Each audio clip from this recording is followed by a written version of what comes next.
Hello friends, তোমরা কেমন আছো? আজকে আমরা আরেকটি অঙ্ক আলোচনা করব। এই ধরনের অঙ্ক আমরা কিন্তু যে কোনো কম্পিটিটিভ এক্সামে দেখতে পাই।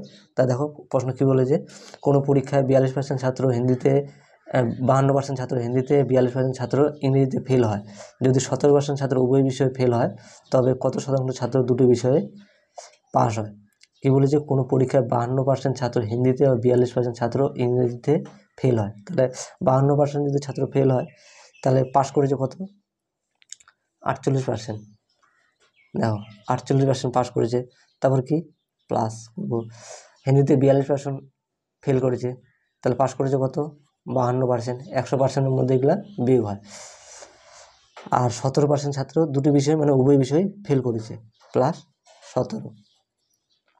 এগুলো কিন্তু অঙ্ক পরীক্ষায় কিন্তু আমরা বারবার দেখতে পাই। এই অঙ্ক যদি তোমরা বুঝতে পারো, 30 সেকেন্ডের মধ্যে অঙ্ক করতে পারবে। আমি এখানে আমার একটু তোমাদের বোঝাতে সময় লাগতেছে, কিন্তু তোমরা যখন অঙ্কটি দেখবে যে 30 সেকেন্ডের মধ্যে অঙ্কটি করা যাচ্ছে। তারপর কী বলেছে, এটাকে অ্যাড করলে কী হবে? 48 প্লাস 52 বলছি। দেখো, 42% ফেল করলে 58% হবে, 58। এখানে একটু কারেকশন করে নিও। তাহলে 48, 58 প্লাস 17 হবে কত? 123।